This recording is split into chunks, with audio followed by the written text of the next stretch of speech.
드라마 추곡은 저도 손에 꼽을 만큼 너무 재밌게 본 드라마이지만 초반의 촘촘한 빌드업에 비해 후반부로 갈수록 수많은 떡밥을 급하게 회수하면서 아쉬움을 남긴 드라마이기도 했는데요.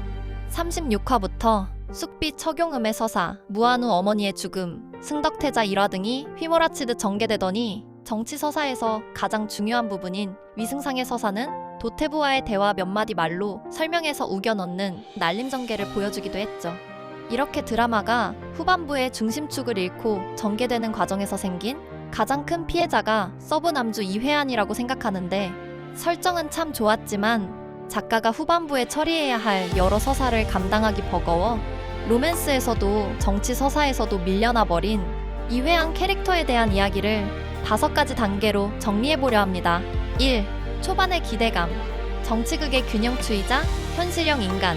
초반의 이회안은 흔한 주인공의 조력자나 짝사랑남에 머물지 않는 그만의 서사적 매력을 가진 캐릭터였습니다. 권신인 위승상의 수하, 하경원이 아끼는 제자이면서도 또 위승상의 숙적인 이태부의 손자라는 아슬아슬한 정치적 위치 때문이었는데요.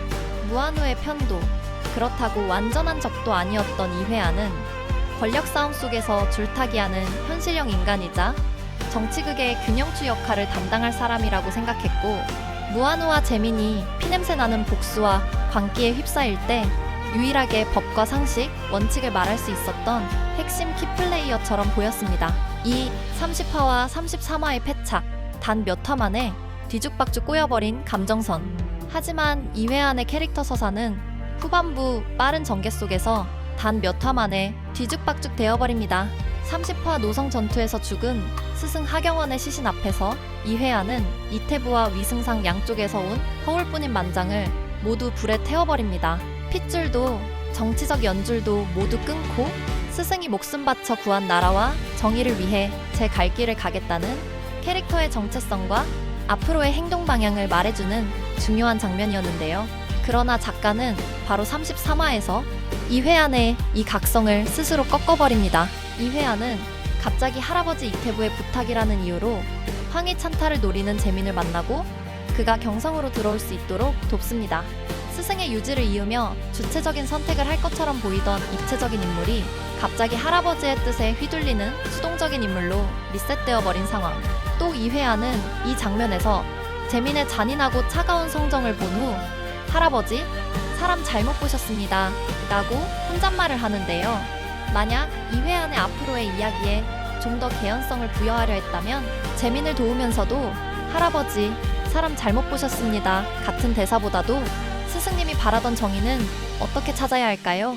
같은 대사가 더 잘 어울렸을 것 같습니다. 촘촘한 서사적 여유가 없다 보니 작가는 이회안에게 스승인 하경원의 뜻을 따르기 위해 자기의 현실과 비교하여 스스로 고뇌하고 갈등하는 틈을 주지 않았고, 이회안의 지위와 명망을 이용해 재민이 경성이라는 메인 무대에 진출할 수 있도록 돕는 정치적 도구로 이용당한 것과 다름없다는 생각이 듭니다.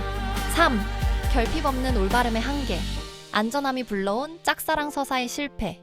이회안은 장옥과의 로맨스 서사에서도 상대적으로 밀려납니다. 단순히 사랑이 이루어졌다 아니다의 의미보다 그의 사랑의 감정이 서사적으로 긴장감을 떨어뜨렸다는 것이 가장 큰 문제였는데, 초반 장옥과의 미묘한 텐션은 너무 좋았지만 그의 사랑은 지나치게 올바르고 정직했습니다. 하지만 드라마 속 서사에서 결핍 없는 짝사랑은 메인 커플의 치명적인 사랑을 더 돋보이게만 할 뿐입니다. 차가운 복수의 길을 걸으면서도 그들의 단 하나뿐인 약점이었던 무한우의 장옥에 대한 치명적인 사랑이나 재민의 유천천에 대한 광기 어린 사랑과 비교할 때 이회안은 장옥을 좋아하면서도 자신의 품격, 원칙, 가문이라는 안전한 울타리 안에서만 움직였고, 좋아는 하지만 모든 것을 걸지 않는 그의 모습은 보는 사람에게 저 사람은 장옥 없어도 잘 살겠구나 라는 인상을 주며 감정의 추가, 다른 등장인물들의 로맨스에 기울 수밖에 없게 만들었다는 생각이 듭니다. 4. 강할멈보다 못한 소외감.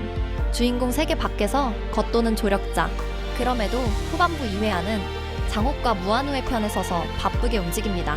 신문고 장면에서는 장옥의 편을 들어주고 할아버지의 뜻을 거스르며 청왕궁 화재 사건에서도 도움을 주고 가장 마지막 황궁 전투에까지 참여하죠. 하지만 가장 큰 문제는 그에게 주인공 서사 안으로 들어온 느낌이 별로 없었다는 점이었는데, 드라마 속 조력자의 가장 큰 의미와 가치는 그 사람이 얼마나 능력을 가졌느냐가 아니라 메인 남주와 여주의 인정을 받느냐라고 생각하는데, 이 부분에서 문득 이만마을의 강할멈의 서사가 생각이 나더라고요. 강할멈은 살아서 장옥과 동생인 장령을 괴롭히는 빌런의 역할을 하던 캐릭터였지만, 이만 참변 당시에 아이들을 지키기 위해 스스로 목숨을 희생하고, 장옥은 눈물을 흘리며 손수 그녀의 무덤까지 만들어주며 과거의 일을 추억합니다. 빌런이었지만 메인 여주인 장옥이 마지막에 자신의 사람으로 편입시키면서 기억에 남는 캐릭터로서의 작은 서사가 마무리가 되죠. 반면 이회아는 아무리 희생해도 무한우와 장옥에게 우리 사람이라는 인정과 신뢰의 신호를 받지 못합니다. 무한우가 내가 도움이 되었다 라거나 장옥이 당신이 없었다면 여기까지 오지 못했을 것이라 말하는 짧은 한마디 하나만 있었어도 이회아는 단순 짝사랑남이 아닌 그들의 중요한 조력자로 남을 수 있었을 텐데요. 작가는 무한우와 장옥의 세계를 완벽한 성역으로 묶어두려 했던 걸까요? 작가는 로맨스 부분이 아닌 정치적 조력자 부분에서조차 이회안을 소외시켰고, 결정적 장면에서조차 이회안이 왜 저기에 있는지 촘촘한 연결점을 찾지 못한 채 붕뜬 느낌만 남겼습니다. 만약 이회안을 올바르게 사용했다면 추곡이 보여줄 수 있었던 더 높은 완성도, 만약 작가가 후반부의 중심을 잃지 않고 이회안의 서사를 제대로 굴렸다면 추곡은 훨씬 더 깊이 있는 정치극이 되었을지 모른다는 생각이 듭니다.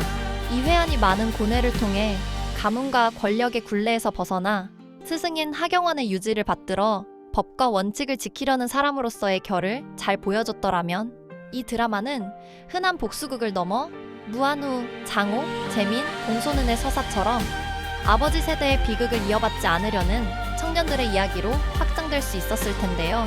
그리고 그 과정에서 장옥, 무한우와의 단단한 신뢰가 만들어졌다면 남주와 여주의 메인 정치 서사 역시 훨씬 더 입체적이고 설득력을 얻었을 것이란 생각이 듭니다.